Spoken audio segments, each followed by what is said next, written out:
I was paying for a cake at the grocery store when the cashier, an older man in his 60s named Edward, suddenly took my arm. His eyes held an intensity that made me uncomfortable, and he leaned in to whisper something in my ear. His words hit me like an unexpected blow. Something about my son, David, and his family that left me completely paralyzed. I couldn't believe what I had just heard. The man let go of my arm and continued scanning groceries as if nothing had happened.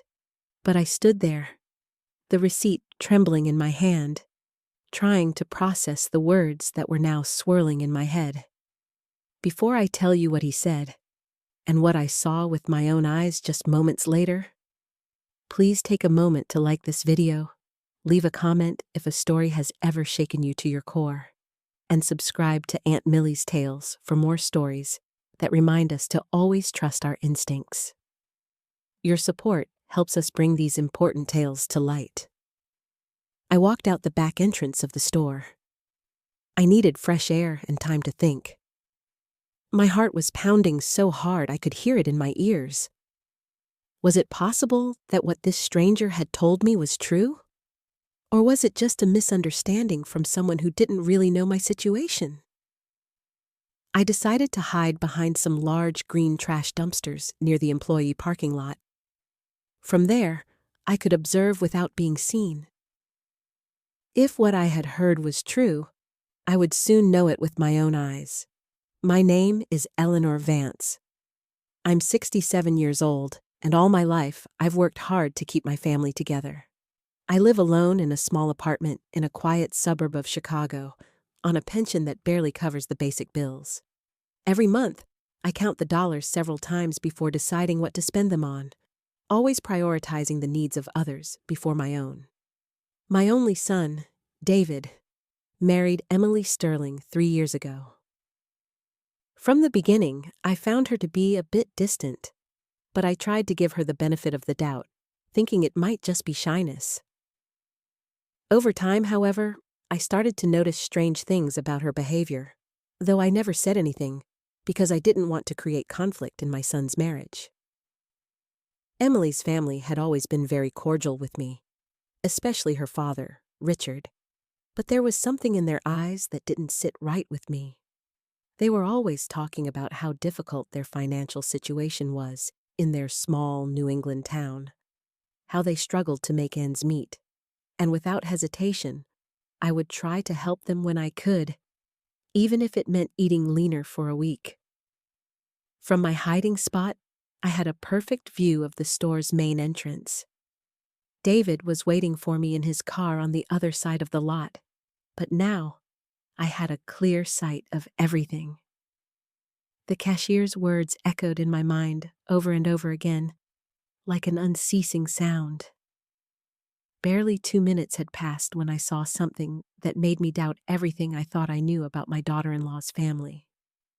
Richard Sterling, Emily's father, walked out the main entrance carrying bags that looked quite heavy. But they weren't ordinary grocery bags.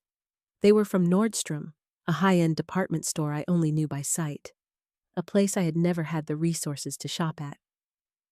The store's silver name shimmered on the black bags he carried with a casual ease, as if it were a perfectly normal thing for him.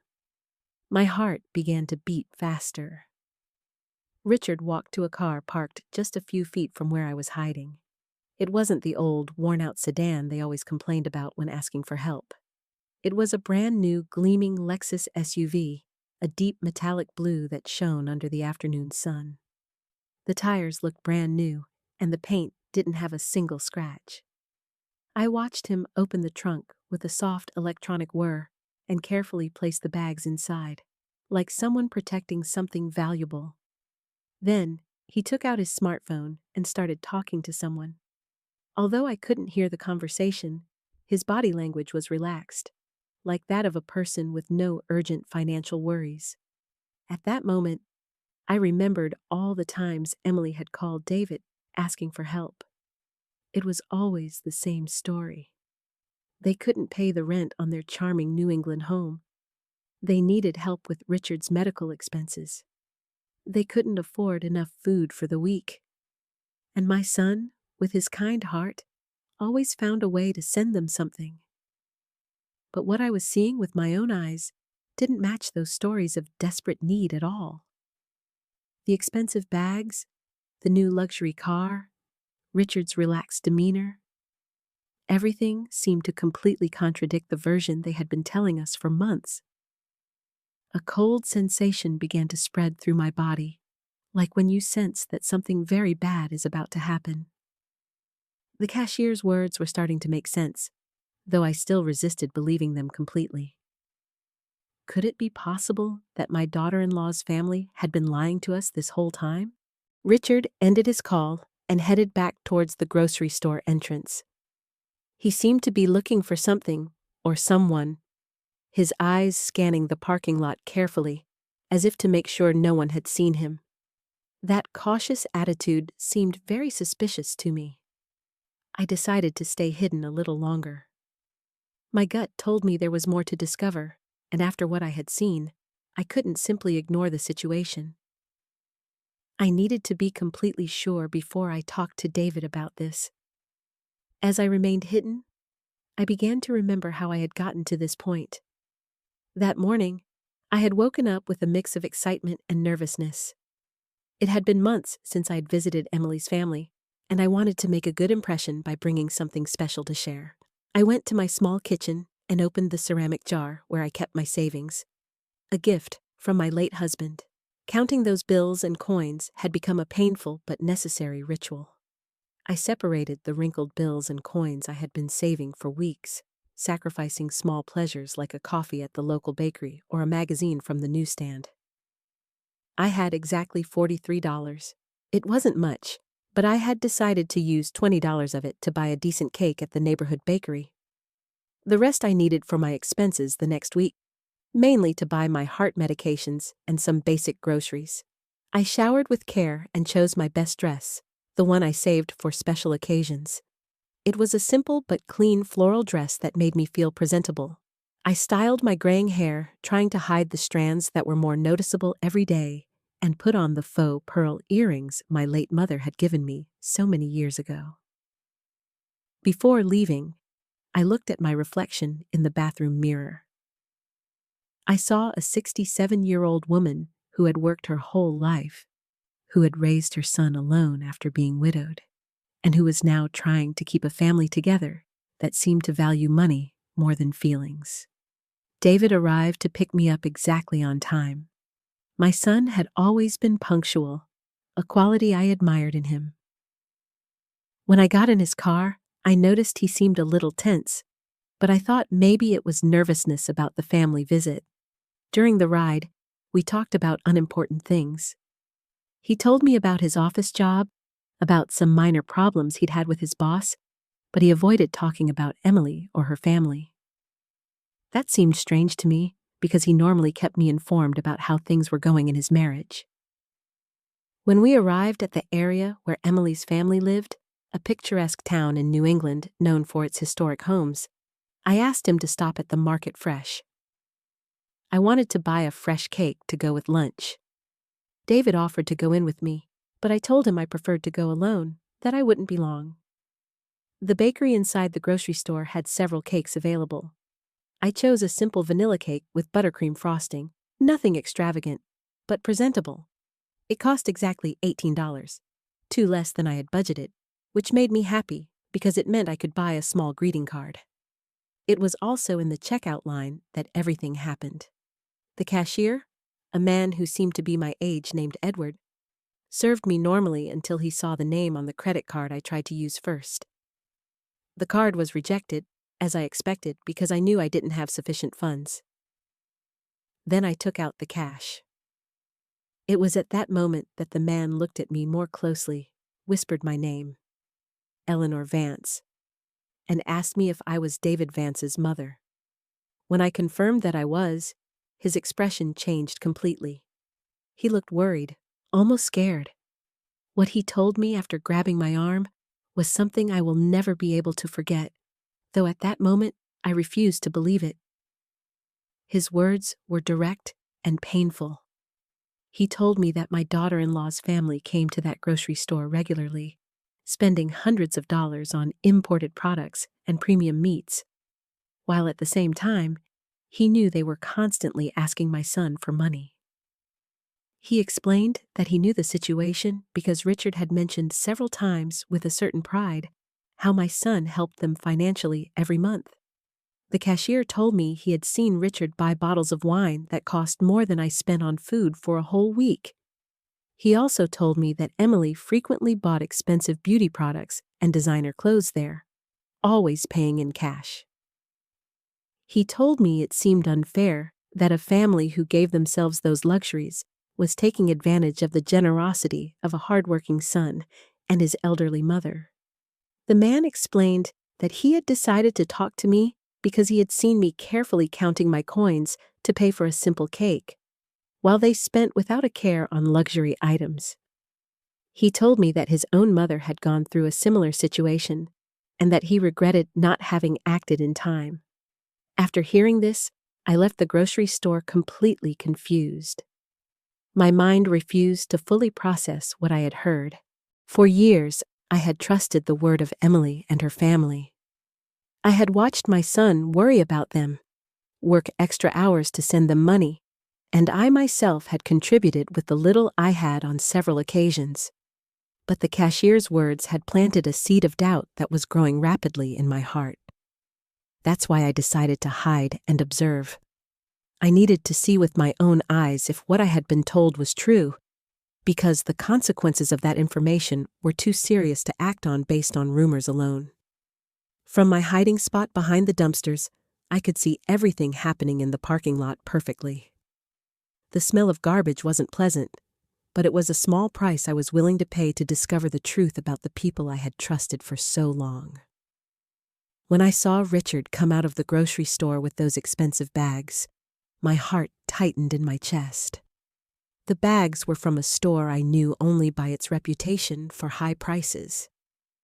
A single purchase there could cost me a whole month's grocery budget. Richard walked with the confidence of someone who has no financial worries. His clothes were new, his shoes shined, and his watch looked expensive even from where I was. Nothing about his appearance suggested the desperate poverty they always talked about. The Lexus SUV he put the groceries in was definitely new. The paint gleamed under the sun, and the tires looked freshly bought. I mentally calculated that a vehicle like that could cost more money than I had seen put together in my whole life. How was it possible that someone who had a car like that would need constant financial help? As I watched him talk on the phone, I noticed that his conversation was relaxed, even cheerful. It didn't seem to be the call of someone worried about financial problems. His body language was that of a satisfied person, comfortable with his situation. At that moment, all the small inconsistencies I had noticed over the past few months began to make sense. The times Emily had casually mentioned expensive restaurants where she had eaten, justifying it as invitations from friends. The comments about new clothes she had supposedly gotten on incredible sales. The social media photos that showed a lifestyle that didn't match their constant requests for help. Richard ended his phone call and started walking back towards the grocery store entrance. His movements were confident, unhurried, like someone who had all the time in the world. That gave me the chance to analyze his appearance and behavior better from my hiding spot. Not only were his clothes new, but they were of good quality. The polo shirt he was wearing had that perfect cut you only get at specialty stores, and his pants were impeccably ironed. Even his shoes, which I could see better as he got closer to my position, seemed to be genuine and expensive leather. While I was waiting to see what else would happen, I heard voices coming from my right. Two elderly women were talking as they pushed their shopping carts toward their cars. At first, I didn't pay attention, but when they mentioned Emily's name, my ears perked up immediately. "Did you see the new dress Emily Sterling was wearing at the mall yesterday?" One of them, a woman with gray hair who looked my age, said. It must have cost at least $200. I saw an identical one in that expensive boutique on the second floor. The other woman, who was thinner and wore glasses, responded with a knowing tone. And that's not all, Sarah. I also saw her buying beauty products at that French cosmetics store. My granddaughter works there and told me that Emily is a frequent customer. She spends as if money were raining from the sky. My heart started beating faster. These women were talking about the same Emily who constantly told my son they didn't have money for basic expenses. The same one who had called last week asking for help to buy medicine for her father. Sarah continued. What strikes me most is how she's always buying new things, but then goes around the neighborhood saying they're going through very difficult financial times. My friend Brenda works at the bank and told me the deposits they receive don't match the story of poverty they're telling at all. Oh, Sarah, but that's gossip, the other woman replied, though in a tone that suggested she had her own doubts. Although I must admit, it seems strange to me that they can afford the rent on that big house if they're really as bad off financially as they say. Gossip. My daughter lives on the same block as them and tells me that almost every week, delivery trucks with groceries from the most expensive organic market in the city arrive, purchases that any of us would take months to be able to afford. The two women continued walking away as they talked, but I could hear a few more fragments of their conversation. They mentioned something about parties Emily's family had recently organized, parties with abundant high-quality food, imported wines, and expensive decorations. Every word I heard was like a stab in my heart. For months, I had been feeling sorry for that family, worrying about their well-being, asking my son to help them when he could, and even contributing my own small savings on several occasions. I remembered the time Emily had called me directly, crying on the phone, telling me they needed urgent help to pay for Richard's doctor. She had told me they had to choose between buying medicine or food, and that they didn't know what to do. That night, I couldn't sleep, thinking about their suffering. The next day, I had gone to the bank and withdrawn $150 from my emergency savings, money I had been saving for a possible medical emergency of my own, but which I decided to give her because I couldn't bear the thought of them suffering when I could help. Now, listening to these women talk about that same family's luxurious lifestyle, I felt like the most foolish woman in the world. How could I have been so naive? How had I not seen the signs that were apparently obvious to the whole neighborhood? Richard came out of the grocery store again, this time with a smaller bag. He headed back to his car, but this time he stopped to talk to a man who was washing a car near his. I couldn't hear the conversation, but they both seemed relaxed and friendly. The man Richard was talking to wore work clothes, but you could tell he respected Richard. His body language suggested that Richard was someone of a certain status in the neighborhood, someone who commanded respect, possibly because of his financial situation. After a few minutes, I saw Richard hand the man something. From my distance, it looked like money, several bills that he handed over without apparent effort. If they were truly going through financial difficulties as they said, how could he afford to give money to strangers so easily? At that moment, my phone vibrated. It was a text message from David, asking me what had happened, why I was taking so long at the grocery store. I had completely forgotten about him, still waiting for me in the car, probably worried about my delay. I quickly replied that I was on my way out, that I had been in a very long line. A lie. Lying to my own son hurt, but I needed more time to process everything I had seen and heard. I couldn't get back to his car and tell him my suspicions immediately without more evidence. As I was writing the message, Richard said goodbye to the man and got into his car. The engine started with a smooth, powerful sound, confirming that it was a good quality and probably recent vehicle. I watched him leave the parking lot with a tranquility that completely contrasted with the image of financial desperation his family had been projecting. I decided to leave my hiding place and walk toward where David was. I needed to act normally, at least for now. But my mind was already working, trying to recall all the strange details I had overlooked in recent months. All the small signs that now took on a completely different meaning. When I got to the car, David looked at me with concern. "Mom, are you okay?" "You look pale," he said as I settled into the passenger seat. "Did it take them a long time to check you out?" "Just the line, honey," I replied, trying to keep my voice steady. "You know how grocery stores are on weekends?" But inside, my heart was beating so hard, I was afraid he could hear it. David started the car, and we began heading to Emily's family's house.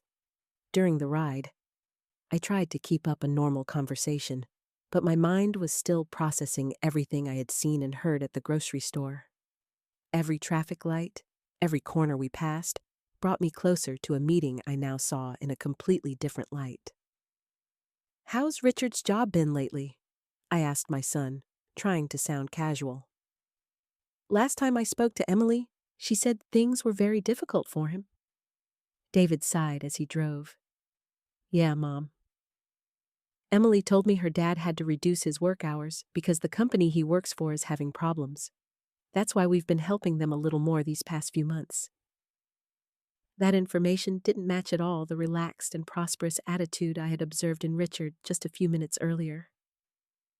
A man who was truly worried about reduced work hours wouldn't be spending money at expensive stores or handing bills to strangers in a parking lot. "And how do you feel about that, son?" I asked, watching his expression in the rearview mirror. "I know you've been working a lot of extra hours lately." "Well, Mom, they're my family now," David replied, in a tone that mixed tiredness with resignation. "Emily is my wife, and when you get married, you also marry into the family. If they need help, it's my duty as a son-in-law to help them." His words broke my heart. My son, the kind and hard-working man I had raised, was sacrificing his own well-being for people who, from what I had discovered, were taking advantage of his generosity. How much longer could this situation continue without seriously affecting his own financial stability? We arrived at the neighborhood where Emily's family lived. It was a pleasant residential area with well-maintained houses and manicured lawns. It wasn't the most luxurious neighborhood in the city, but it was definitely not a place where people living in extreme financial difficulties would reside. As David looked for a place to park, I was able to get a better look at Emily's family's house. It was a 2-story building with a well-decorated front lawn and a facade that had been recently painted. The windows had new curtains, and the front door looked like it had been renovated not long ago. "The house looks very well kept," I commented, trying to get more information. "Didn't you tell me they were having trouble paying for some repairs?" "Oh, yeah," David replied as he parked. "Richard managed to get some extra work on weekends to make the most urgent repairs. He's been working a lot to keep the house in good condition." Another story that didn't add up. If Richard were really working extra shifts to survive, how would he have time to go grocery shopping at an expensive store during work hours? And more importantly, how would he have money to spend on luxury goods if everything he earned was supposedly going to house repairs? We got out of the car and walked to the front door. David was carrying some things he had brought, while I carried my cake and a mix of nervousness and curiosity that grew with every step. Before we could ring the doorbell, the door opened and Emily appeared with a radiant smile. My first impression was one of total shock. Her appearance was completely transformed from the last time I had seen her, just a month ago. She was wearing a dress that was definitely not cheap. The fabric looked to be of excellent quality, the cut was perfect, and the vibrant colors gave her an elegant and sophisticated look. Her shoes were clearly new, with a shine that only freshly bought items have, and her handbag matched the outfit perfectly. But what struck me most was her hair and makeup. She had a professional cut that you only get at expensive salons, with highlights that shimmered in the sunlight. Her makeup was flawless, the kind that requires high-quality products and a lot of time to apply correctly. "Eleanor! What a joy to see you!" Emily exclaimed, coming in for a hug. As she embraced me, I could smell her perfume, a costly fragrance I recognized because I had once seen its price at a department store, and it seemed equivalent to my 2-week food budget. "Hello, Emily," I managed to say, trying to hide my surprise. "You look great. That dress is beautiful." "This old thing?" she replied, with a laugh that seemed a little forced. "I bought it on a clearance sale months ago. You know how it is, when you find good deals, you have to take advantage of them." That explanation sounded exactly like the one the woman at the grocery store had mentioned. There was always a justification for every expensive item. Incredible deals, gifts from friends, second-hand purchases that looked new. How many extraordinary coincidences could one family have? We went into the house, and I immediately noticed other details that didn't fit with the story of financial difficulties. The living room had been recently redecorated. The furniture wasn't the same as I remembered from my last visit. There was a new leather sofa that looked expensive, a glass coffee table that gleamed impeccably, and several decorative objects that were definitely not cheap. On the wall was a large flat-screen TV that hadn't been there before. It was a recent model, one of those that cost several thousand. How could a family in a financial crisis explain the purchase of a luxury television? "Dad, look who came to visit!" Emily called towards the inside of the house. Richard appeared from what seemed to be the kitchen, wiping his hands with a towel. When he saw me, his expression changed slightly. There was a flicker in his eyes, as if for a moment he had seen something he didn't expect, but he quickly regained his usual smile. "Eleanor, so good to see you," he said, approaching to greet me. "We hope you're hungry because Emily has prepared a delicious meal." It was the same Richard I had seen at the grocery store just an hour before, but now he was acting as if he hadn't left the house all day. His clothes were the same, but he had put an apron over his shirt, as if he had been cooking. "I brought a cake to go with it," I said, handing him the box. "I hope you like it." "What a lovely gesture," Emily exclaimed. "But it wasn't necessary, Eleanor. You know you're always welcome here without having to bring a thing." As she spoke, I could see over her shoulder into the kitchen. The counters were full of ingredients and utensils that suggested an elaborate culinary preparation. I could make out expensive-looking cuts of meat, fresh and exotic vegetables, and bottles of imported seasonings. The amount of food they were preparing could easily feed a family for several days, and the quality of the ingredients was noticeably superior to what I could afford to buy for my own meals. "Did you two prepare all this?" I asked, genuinely impressed by the abundance. "Well, we wanted to do something special for your visit," Richard replied. "You don't get to have David's mother over every day.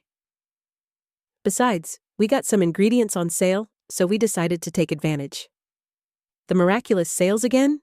I began to wonder if this family had an extraordinary knack for finding deals, or if these explanations were simply a way to justify expenses they couldn't honestly explain.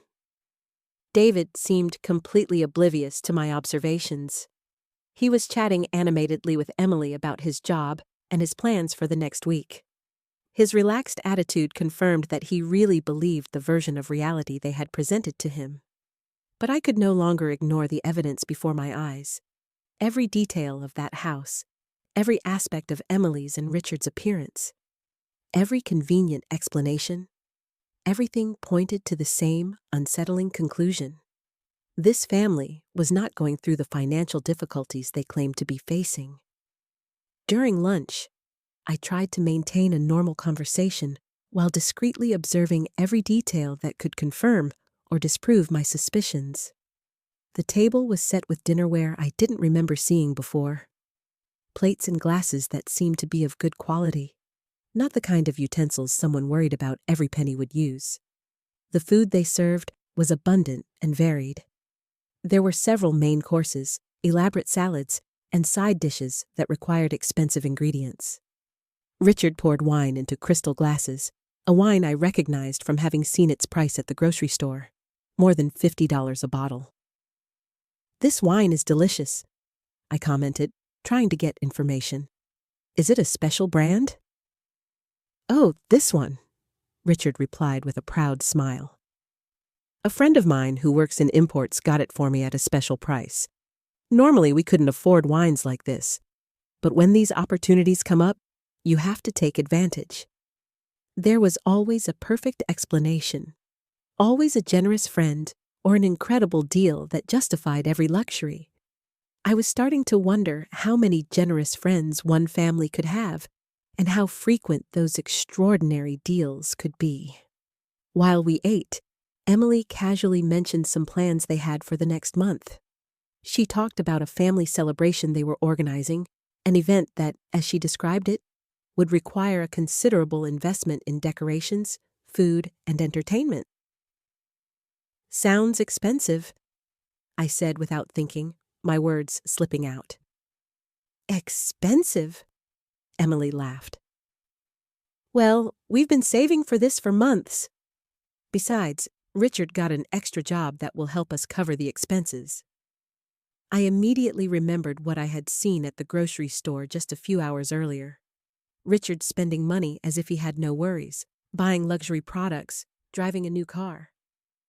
What was the truth about his work situation? "What kind of extra job did you get, Richard?" I asked directly. For a moment, I saw an expression of discomfort cross his face, as if my question had caught him off guard. But he quickly regained his composure. "Weekend consulting," he replied vaguely. "Nothing too exciting, but it helps supplement the family income." His answer was so general, it could mean anything or nothing at all. A man who was truly doing weekend consulting would probably talk with more specificity about his work, especially when the question came from his son-in-law's mother. During the conversation, I noticed that Emily's phone was constantly vibrating. Every time she looked at the screen, she smiled in a way that seemed significant to me. At one point, when she thought no one was watching her, she replied to a message, typing quickly with a look of satisfaction on her face. "Everything okay with the phone?" I asked with apparent curiosity. "Oh, just some friends organizing a get-together for next week," she replied quickly, putting her phone away. You know how women are, always planning something. But there was something about her expression that didn't convince me. The way she had smiled while reading the messages suggested that the content was more meaningful than simple social plans. After lunch, Richard offered to show me some of the improvements they had made to the house. We walked through different rooms, and in each one, I noticed new or renovated elements. The floors had been recently polished. Some walls had fresh paint, and several pieces of furniture had been replaced or rearranged. In the master bedroom, I saw something that particularly caught my attention. On top of the dresser were several shopping bags from expensive stores, some still unopened. The price tags I managed to glimpse showed numbers that seemed exorbitant for a family that was supposedly struggling financially. "Emily went shopping recently?" I asked, gesturing discreetly toward the bags. "Ah, that," Richard replied with a nervous laugh. "She found some incredible clearance sales this week. Sometimes it's better to buy things when they're on sale, even if you don't need them immediately." That logic seemed completely contradictory to me. A family that was truly in financial difficulty would not have the luxury of buying things they didn't need immediately, no matter how good the deals were. As we returned to the living room, my phone rang. It was a text message from a number I didn't recognize. When I opened it, I saw that it was from Edward, the grocery store cashier. He had gotten my number somehow and had sent me a photo. The image showed a grocery receipt from just 2 days earlier. The total was over $400, and the list included premium products, imported meats, fresh seafood, expensive wines, specialty cheeses, and several gourmet items. The name on the receipt was clearly Richard Sterling. Along with the photo was a message. "Mrs. Vance, I'm sorry to bother you, but I thought you should see this. This receipt is from 2 days ago. Your family needs to know the truth." My heart started beating faster. The evidence was there, in black and white. A $400 purchase of luxury goods made just 2 days before our visit by the same man who was supposedly struggling to pay for basic expenses. I quickly put my phone away before anyone noticed my expression of shock.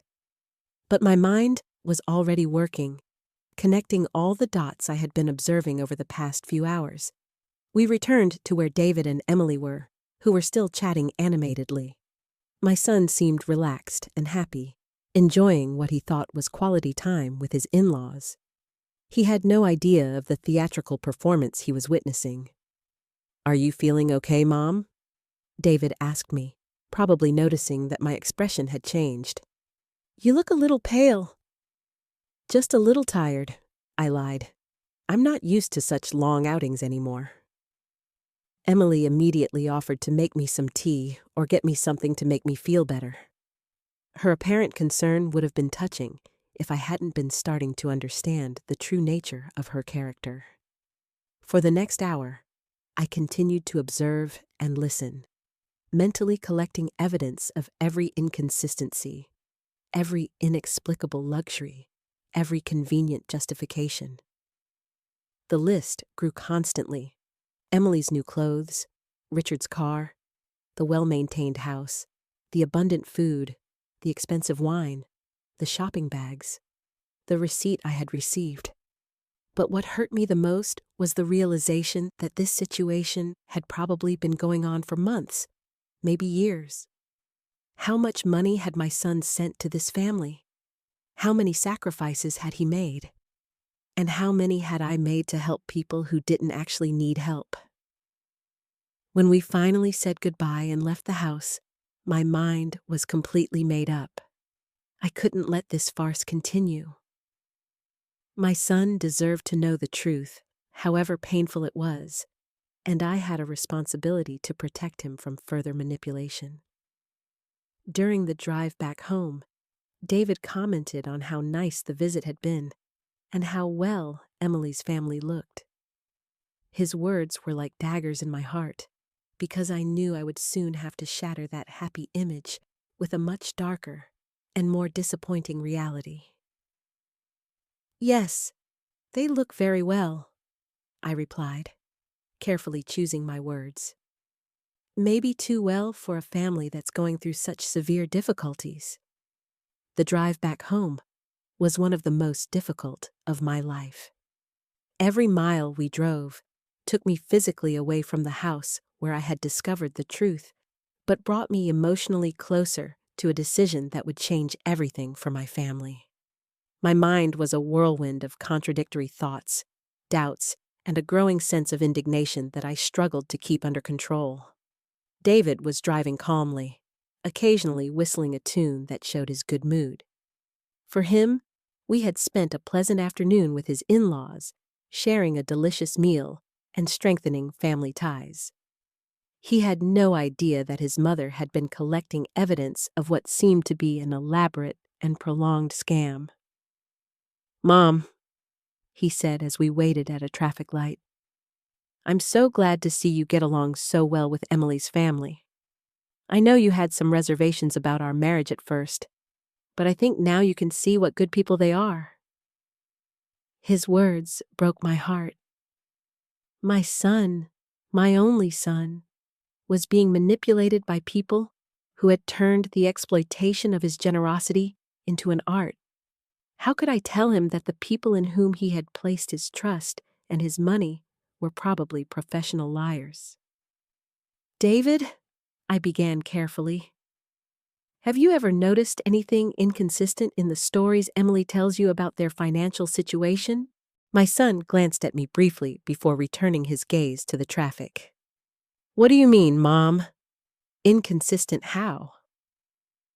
Well, I continued, choosing my words very carefully. Today I noticed they have a lot of new things in the house. The television, some furniture, Emily's clothes, all of that costs a considerable amount of money. David sighed, and I could see that my comment had hit a nerve. Mom, I already explained that Richard has been getting extra jobs.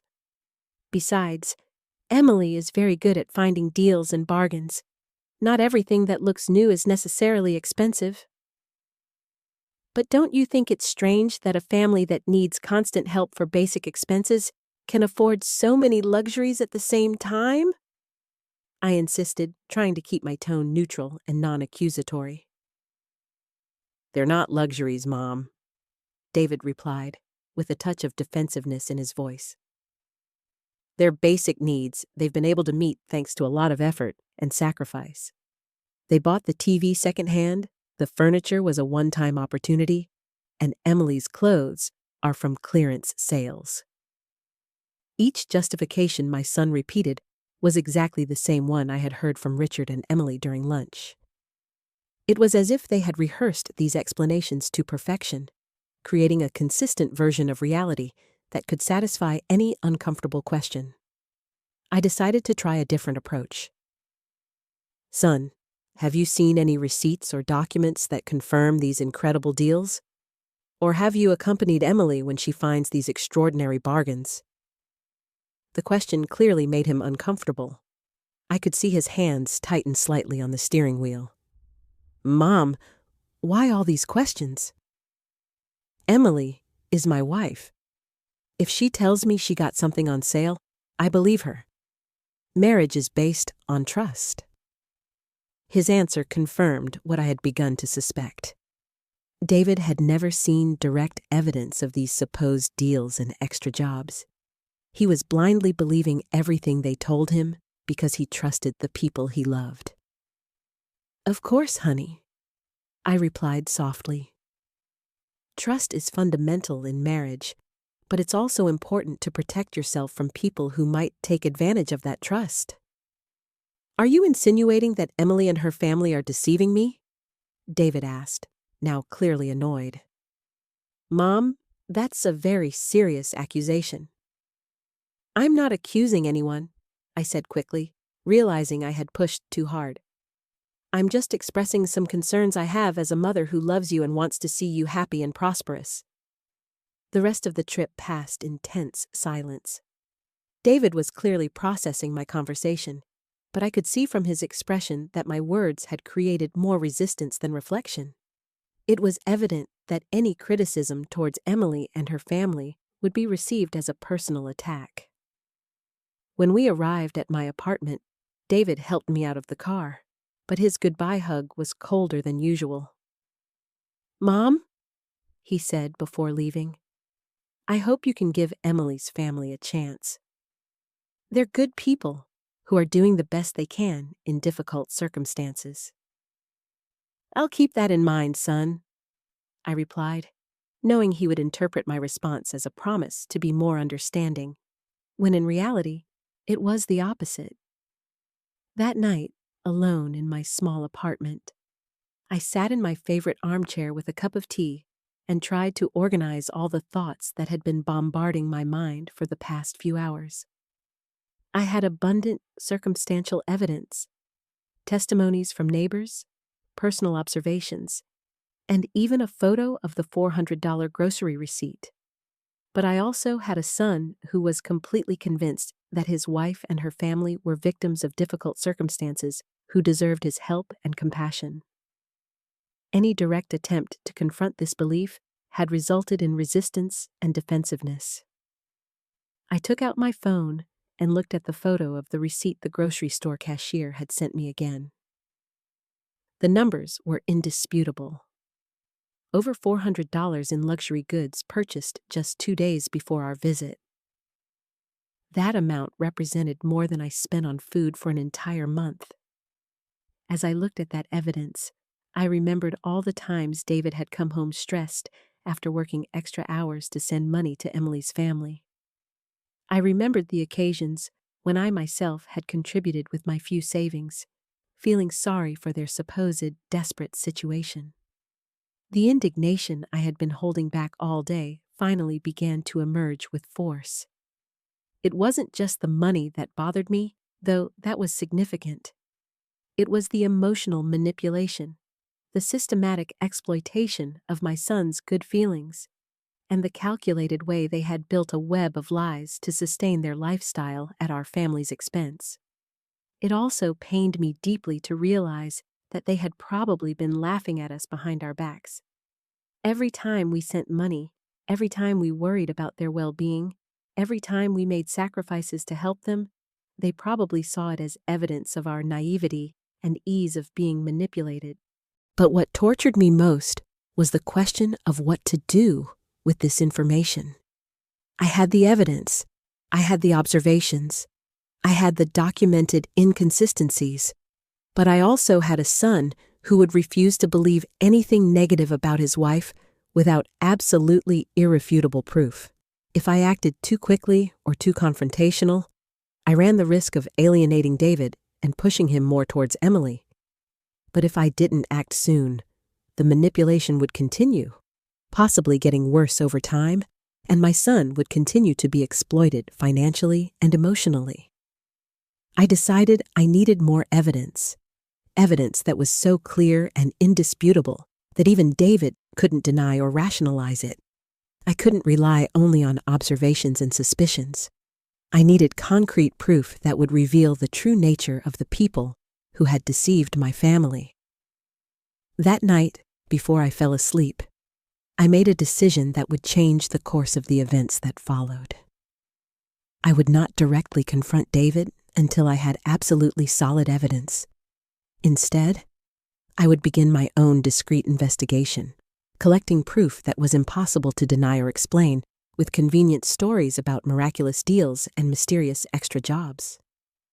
The following days were the most difficult I had experienced in years. Every interaction with David had become an exercise in self-control, trying to maintain normalcy while my mind constantly worked on how to address the situation I had uncovered. The evidence I had collected weighed on my conscience like a burden I couldn't share. During that week, I received 3 more messages from Edward, the grocery store cashier. Each one contained additional information that confirmed and expanded my initial suspicions. He sent me photos of other receipts for purchases made by Richard and Emily in recent weeks, all showing excessive spending on unnecessary and expensive products. One of the photos showed a receipt for over $600, which included 2 bottles of French champagne costing more than $100 each, imported seafood, and several gourmet cheeses. The date on the receipt was the same day Emily had called David asking for urgent help to pay the rent. I also received information from Sarah, one of the women I had heard talking at the grocery store. She had gotten my phone number through a mutual friend and contacted me because she had decided I needed to know more details about the situation. Sarah told me that Emily's family had been organizing regular parties at their house, events with professional catering and expensive decorations. She described a birthday party for Richard that had cost, according to the guests' comments, several thousand in food, drinks, and entertainment. "Eleanor," she told me during a phone call, "my daughter lives on the same block and tells me that delivery trucks with expensive purchases, clothes, appliances, furniture, are constantly arriving. It's not normal for a family that is supposedly in a financial crisis." Each new piece of information made it harder to maintain my silence. But I knew I needed the right moment and circumstances to present all of this to David in a way that couldn't be easily dismissed or rationalized. The moment came on a Wednesday night when David came to visit me after work. He looked especially tired and stressed. When I asked him what was wrong, he told me that Emily had asked him for additional money for a medical emergency for Richard. "He needs a minor surgery," David explained, rubbing his temples with clear signs of tension. "The insurance doesn't cover everything, and they need $200 by Friday. I've been working double shifts all week to be able to get the money together. That was the last straw. $200 for a supposed medical emergency requested by the same family that had spent $600 on champagne and seafood just a few days earlier. I couldn't let my son sacrifice himself anymore for these elaborate lies. "David," I said, taking his hands in mine, "I need to show you something. But before I do, I want you to know that I'm doing this because I love you and because I can't stand to see you being hurt." I took out my phone and showed him the first photo of the $400 receipt. His eyes widened when he saw the date and the total, but before he could speak, I showed him the other photos I had received during the week. "Mom, where did you get this?" David asked, looking at the images with an expression that mixed confusion and denial. "And how do you know these receipts are real?" I explained my encounter with the grocery store cashier, the conversations I had overheard from the neighbors, and all the observations I had made during our visit. I spoke slowly and carefully, presenting each piece of evidence logically and chronologically. "But there has to be an explanation," David insisted, although his voice no longer sounded as convinced as before. "Maybe Richard had a good month at work, or maybe they received money from another source." "Son," I replied gently, "these luxury purchases were made on the same days that Emily called you asking for help with basic expenses. Doesn't that seem like too much of a coincidence?" I could see the realization starting to sink into his mind. His eyes moved between the photos on my phone and my face, looking for some way to reconcile what he was seeing with what he had believed for so long.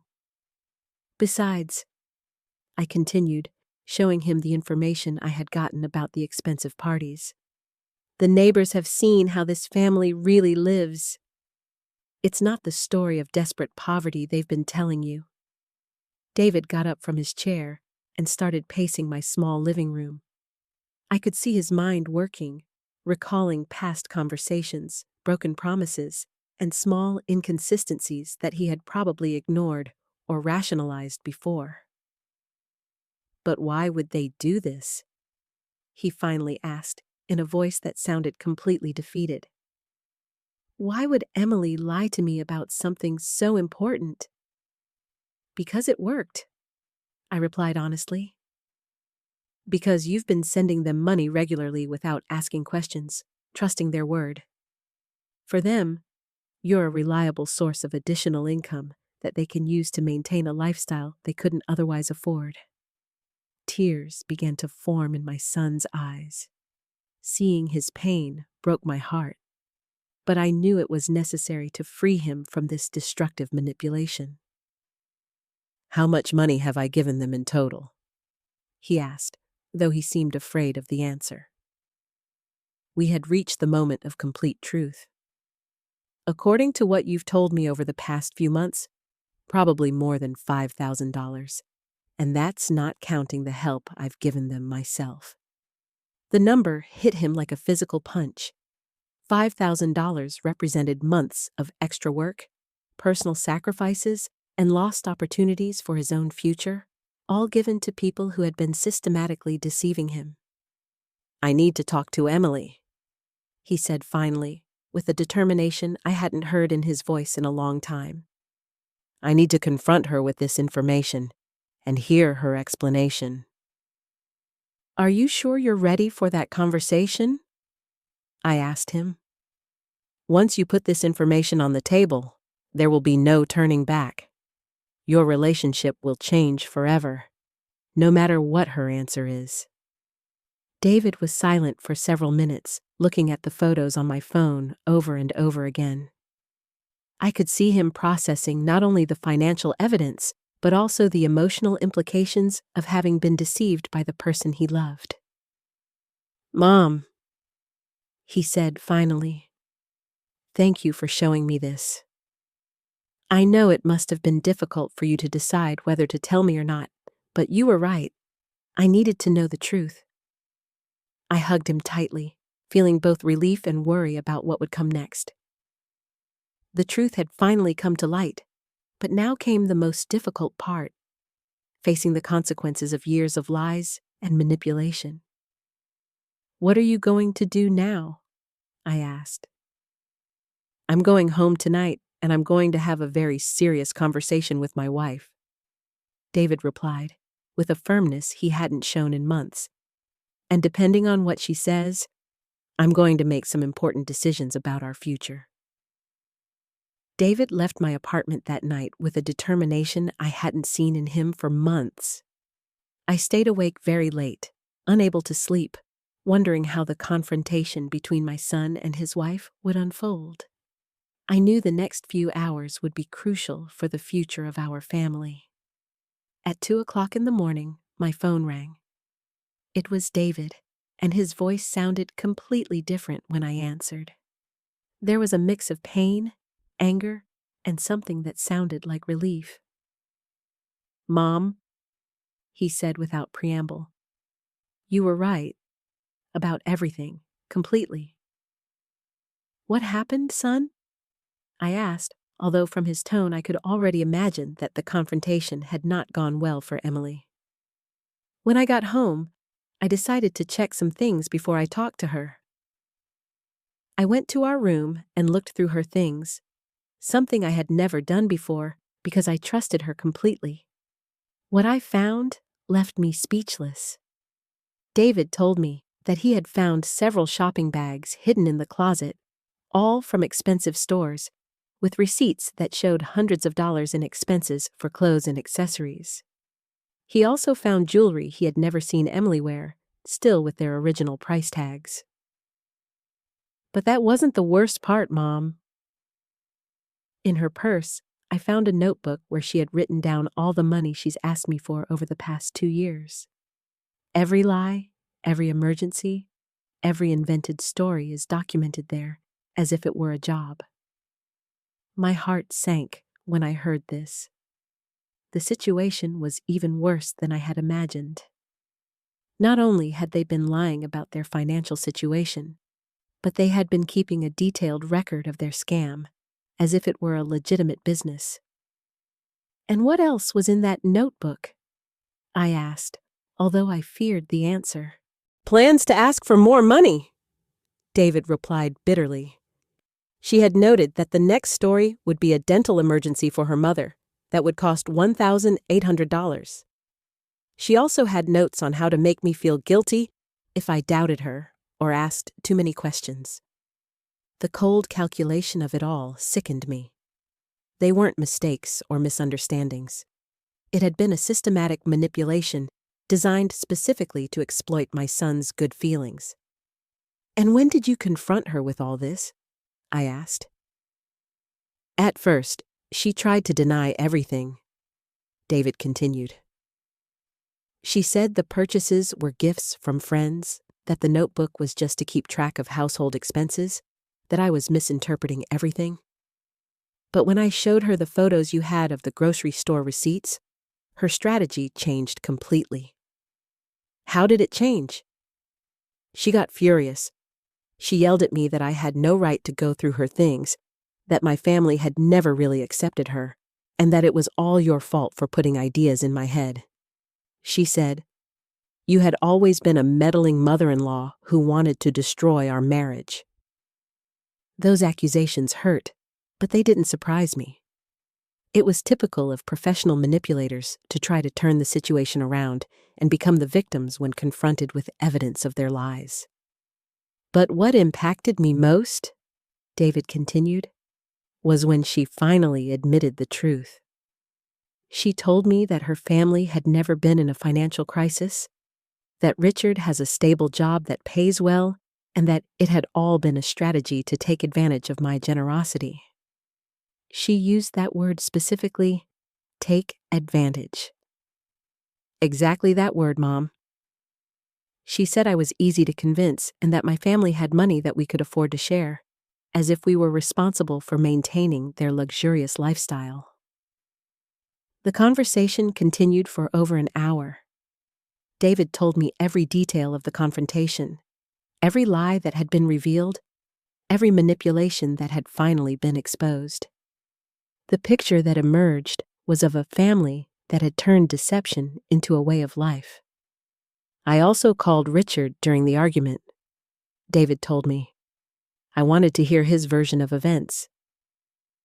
At first, he tried to stick to the original story, but when I told him I already knew the truth, he also admitted everything. And what did Richard say? He said that they had decided from the beginning that I was a good match for Emily because I had a stable job and a family that could help them financially. He told me it was never personal, just business, as if that made everything okay. The coldness of that admission left me speechless. Not only had they deceived my son, but they had seen him from the beginning as a source of income, not as a human being with his own feelings and needs. And what did Emily say when her father admitted everything? I asked. That was the most revealing part of the whole night, David replied with a bitter laugh. She got mad at him for ruining the plan. She wasn't angry because the lies had hurt our marriage, but because her father had confessed and ruined her ability to continue deceiving me. For the next hour, David told me how he had discovered more details about the extent of the lies. The supposed medical emergencies had never existed.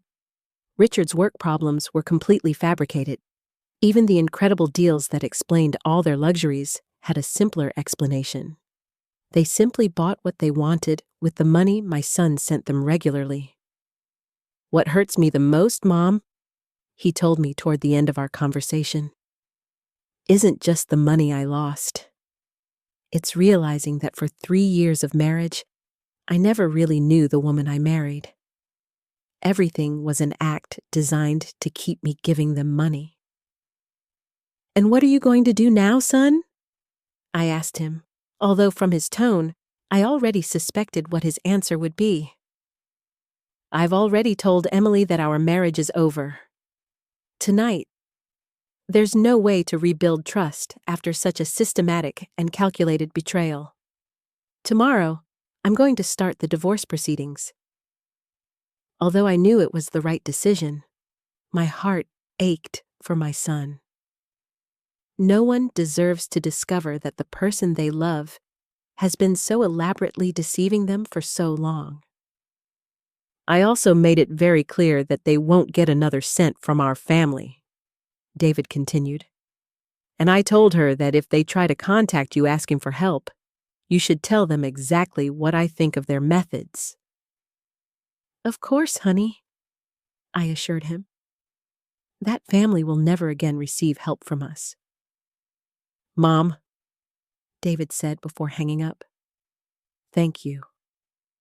Thank you for having the courage to show me the truth. I know it must have been difficult for you to decide whether to tell me or not, especially knowing it would probably destroy my marriage. But you saved me from years more of being used and manipulated.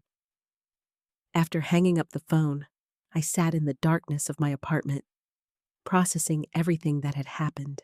The truth had finally come to light, but it had come at a very high cost for my son.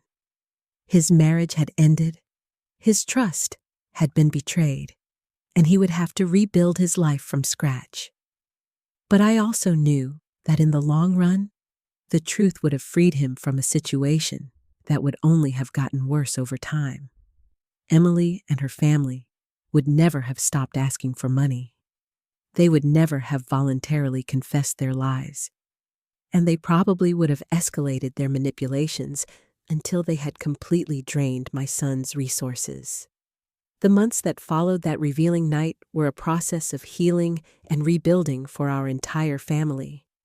David temporarily moved into a small apartment near his job while he processed the divorce and reorganized his life. I accompanied him every step of the way, offering him the emotional support he needed to overcome the betrayal he had experienced. The divorce process revealed even more details about the magnitude of the deception. David's lawyers discovered that Emily had been hiding significant assets throughout their marriage. She had a secret bank account where she deposited some of the money she received from my son and had been buying valuable items that she then hid to maintain the appearance of financial need. "Mom," David told me during one of our weekly meals, "the lawyer calculated that over our 3 years of marriage, I sent them more than $15,000. $15,000 that I could have used to buy a house, to invest in my future, or to help you when you needed it." The number deeply impacted me. It represented years of my son's honest work, sacrificed for people who had seen him only as a source of easy income. But what made me most proud was seeing how David had matured through this painful experience. During the legal process, Emily and her family tried to contact me on several occasions. Richard called me, trying to convince me to intercede with David, promising that they would return all the money and never ask for help again. His pleas sounded desperate, but I had already learned to recognize their manipulations. "Richard," I told him during the last call I accepted, "you had 3 years to be honest with my son. You chose lies, manipulation, and deceit. Now you have to live with the consequences of those decisions." Emily also attempted a final effort at manipulation by showing up at my apartment one afternoon, unannounced. She was dressed in simple clothes and no makeup, trying to project an image of vulnerability and repentance. But I already knew her techniques too well. "Eleanor," she said, with tears that seemed rehearsed, "I know we made mistakes, but I really loved David. This all got out of control, but we never wanted to hurt him." "Emily," I replied with a calm that surprised me, "real love doesn't include systematic lies and calculated manipulation. What you did wasn't love. It was exploitation disguised as love." She continued to try various approaches. First, the repentant victim, then the desperate wife. After that, the daughter-in-law who just wanted to mend the family relationship. But every strategy she tried only confirmed what I already knew about her true nature. "The money you took from my son isn't just money," I explained to her. "It represented his trust, his future, and his ability to believe in the people he loves. That can't be returned with apologies or promises." Finally, after more than an hour of failed manipulation attempts, Emily showed her true colors. Her expression changed completely, and she told me coldly, "I always knew you were the problem in this marriage. David would have been happy if you hadn't meddled." "Maybe," I replied calmly, "but he would have been happy while being deceived and exploited. I prefer him to be temporarily unhappy but free than happy but used." After that confrontation, I never heard from Emily or her family again. According to Sarah, they moved out of the neighborhood a few weeks later, probably to avoid the embarrassment of everyone knowing the truth about their methods. David's recovery process was gradual but constant. At first, he was angry with himself for having been so trusting, but with time and perspective, he began to understand that his generosity and trust were not weaknesses but valuable qualities that had been exploited by unscrupulous people. "Mom," he told me during a dinner near his new apartment, "I've been thinking about everything that happened, and I realize I learned something important. Generosity must be accompanied by wisdom, and trust must be earned and maintained, not given blindly." With the money he no longer had to send to Emily's family, David was able to start rebuilding his finances. He opened a savings account, began investing in his professional future, and for the first time in years, he could enjoy small luxuries without feeling guilty. He also helped me improve my own situation. He insisted on giving me money to buy some new appliances I needed and began visiting me more frequently, bringing good quality food that we could share without worrying about the cost. "It's ironic," he reflected one day as we shared a meal he had bought. "All this time, I was worried about helping a family that didn't need help, while you, who really could have used more support, never asked for anything." That observation deeply moved me. During the years of Emily's manipulation, I had watched my son exhaust himself trying to meet constant demands for money, while I remained silent about my own needs so as not to add more pressure to his life. 6 months after the divorce, David had found a new balance in his life. He had learned to be more cautious without becoming cynical, wiser without losing his ability to trust the people who truly deserved his trust. "Mom," he told me during one of our Sunday walks in the park, "I want to thank you again for having the courage to show me the truth. I know it was difficult for you to decide whether to intervene or not." "Son," I replied, "a mother must always protect her children, even when it hurts. My job isn't just to love you, but also to make sure the people you say you love truly deserve you." The grocery store cashier, Edward, also became an unexpected but welcome presence in our lives. One day, he came to visit me to ask how things had turned out, and we ended up talking for hours about the importance of speaking up when we see injustices, even if it's uncomfortable to do so. "You know, Mrs. Vance," Edward told me before he left, "my mother went through a similar situation years ago, and no one had the courage to tell her the truth. When everything was finally discovered, she had already lost all her life savings. That's why I decided to talk to you. Some truths hurt, but silence hurts more."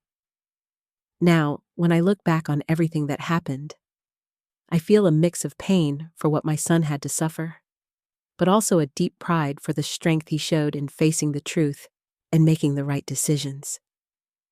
I learned that true family love sometimes requires the courage to speak difficult truths, to confront uncomfortable situations, and to protect the people we love, even when it means destroying illusions they prefer to keep. That day, when I heard those strange words at the grocery store and decided to observe instead of ignore, I changed the course of our lives forever. It was one of the most difficult decisions I've ever made, but also one of the most correct. Today, David is a wiser, stronger man who is more aware of his own worth. He is no longer the victim of professional manipulators, but someone who has learned to set healthy boundaries and to value his own generosity enough not to allow it to be exploited. And I, Eleanor Vance, at 69 years old, learned that it's never too late to be brave, to stand up for what's right, and to protect those we love, because in the end, the most powerful justice isn't the one that shouts, but the one that acts with wisdom and protects those we love most. 2 years have passed since that afternoon at the grocery store that changed our lives forever. As I write these lines, sitting in my favorite armchair with a cup of tea that is already getting cold, I can't help but reflect on all the ground we have covered since then. David got married again 6 months ago. His new wife, Regina, is a hardworking and honest woman he met at his office. What I like most about her isn't just her transparency in everything she does, but the way she respects the relationship I have with my son. She has never tried to interfere between us or shown the slightest interest in our family finances. The first time Regina came to my house for dinner, she brought the ingredients for us to cook together. "Eleanor," she told me as we prepared the vegetables, "I want you to know that I will never ask you or David for money. I believe in working for what I need and being honest about what I can afford." Her words moved me to tears, not only for her honesty, but because I realized how traumatized I had been by the experience with Emily. For months after the divorce, every time we met someone new, I would find myself analyzing their motivations and looking for signs of manipulation. The healing process was not easy for either of us. David went through periods of depression where he questioned his judgment in relationships. There were nights when he would call me, asking if he could ever fully trust anyone again. "Mom," he would tell me during those late-night calls, "how can I be sure I won't be deceived again? How can I distinguish between someone who truly loves me and someone who only sees opportunity. Those conversations broke my heart because I saw how Emily's betrayal had damaged not only his finances, but his fundamental ability to trust people. But I was also proud to see how he was slowly rebuilding his confidence in a more mature and wiser way. During the first year after the divorce, David developed what he called his verification system. Before helping anyone financially, he would ask to see documentation, talk to multiple sources, and take time to evaluate the consistency of the stories they told him. At first, I thought he might have become too distrustful, but over time, I realized that he had simply learned to balance his generous nature with a practical wisdom he hadn't had before.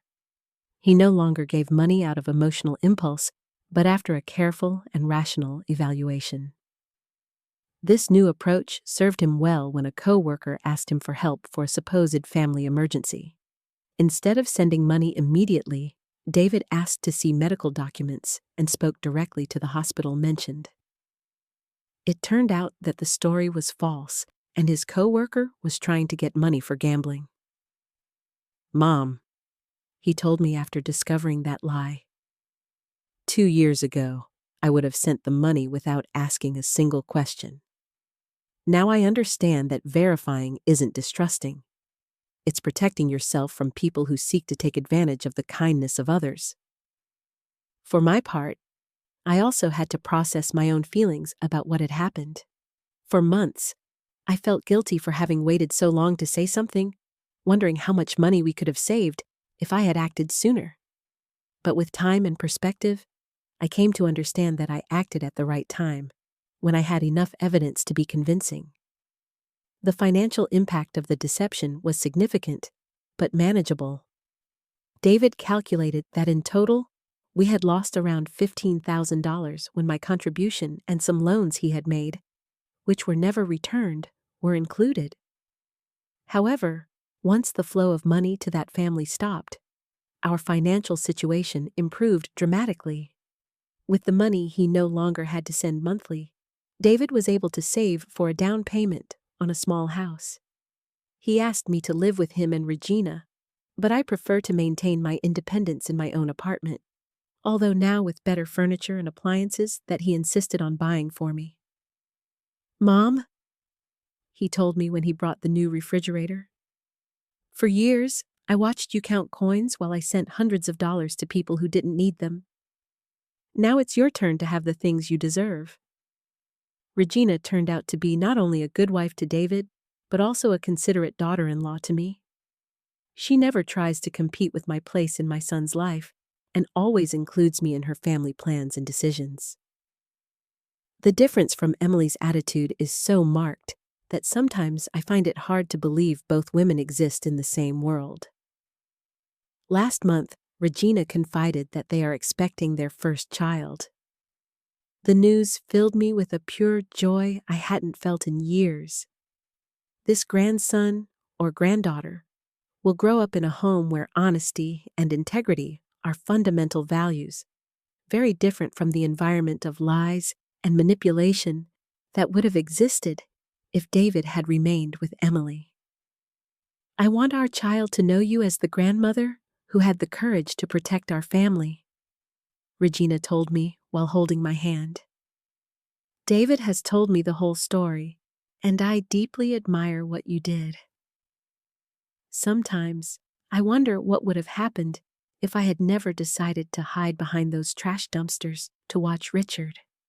How long would the deception have continued? Would David have eventually discovered the truth on his own? Or would he have continued to be exploited indefinitely? I'll probably never know the answer to those questions. But what I do know is that the courage to face uncomfortable truths is one of the most important responsibilities we have toward the people we love. In these 2 years, I have reflected a lot on the signs I ignored for so long, the small details that didn't add up, the overly convenient explanations, the way Emily always had a perfect story for every situation. Now I understand that my maternal instinct had been trying to alert me for months. But I had silenced those doubts because I didn't want to create conflict. I have learned that maintaining family peace should not come at the cost of allowing the family to be exploited. Sometimes, the greatest act of love is to create the necessary conflict to protect the people who matter most. Today, at 69 years old, I feel wiser and stronger than I have in decades. Not only because I helped save my son from a destructive situation, but because I proved that it is never too late to be brave, to stand up for what is right, and to protect those we love. The experience taught me that true strength isn't in avoiding problems, but in facing them with dignity when necessary, and that sometimes the most difficult decisions are also the most correct ones, even if their full impact can only be appreciated with the passage of time. As I finish writing these reflections, I can hear David and Regina laughing in the kitchen, preparing the Sunday dinner we will share in a few minutes. It is the sound of a genuine family, built on solid foundations of honesty and mutual respect. That sound is worth more than all the dollars we lost during the years of deception. Because in the end, the most valuable thing we have isn't the money we can give, but the authentic relationships we can build and protect. And no one can ever take that away from us.